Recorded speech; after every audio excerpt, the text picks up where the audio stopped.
দাঁড়িয়েছি আইনের প্রতি শ্রদ্ধা রেখে।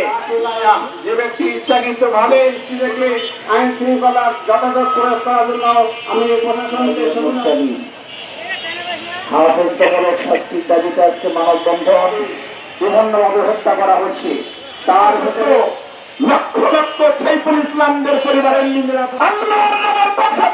বলতে চাই দেবে, খুনিদের ছাড় হবে না, খুনিদের ফাঁসি চাই। এবং অপরাধীদের সর্বোচ্চ শাস্তি। এই বগুড়া একটা খুনের নগরীতে পরিণত হয়েছে। আজকে যেখানে সেখানে বগুড়ায় মানুষ খুন হচ্ছে, ছোট কারণেই মানুষকে হত্যা করা হচ্ছে। এর কারণ হলো এই হত্যাকারীদের বিচার হয় না, এই বিচারহীনতার কারণে আজকে হত্যা খুন বেশি হয়েছে।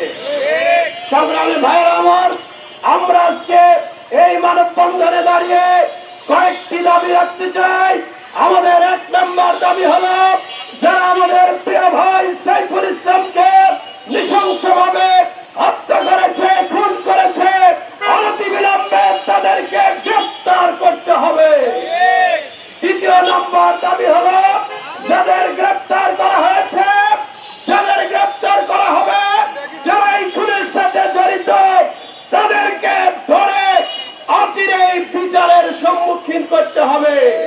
তৃতীয় দাবি হলো, যদি এই খুনের পিছনে কোন ধরনের রাজনৈতিক উদ্দেশ্য থাকে, কোন প্রভাবশালী ব্যক্তি যদি জড়িত থাকে, তাদের মুখোশ উন্মোচন করতে হবে। 4 নম্বর দাবি হলো, এই বগুড়াকে একটি নিরাপদ নগর হিসেবে করার জন্য মাননীয় জেলা প্রশাসক সাহেব, মাননীয় এসপি সাহেব প্রত্যেকের ভূমিকা রাখতে হবে। প্রশাসনকে গুরুত্বপূর্ণ ভূমিকা রেখে খুনিদের গ্রেফতার করে প্রত্যেক খুনের বিচার করে বগুড়াকে একটি নিরাপদ নগরী হিসেবে গড়ে তুলতে হবে। এরপরে আমাদের দাবি হলো, আমাদের প্রিয় ভাই হাফেজ মাওলানা সাইফুল ইসলামের পরিবারকে এখনো বিভিন্ন ভাবে হুমকি ধমকি দেওয়ার চেষ্টা করা হচ্ছে। যারা হুমকি দিচ্ছে তাদেরকে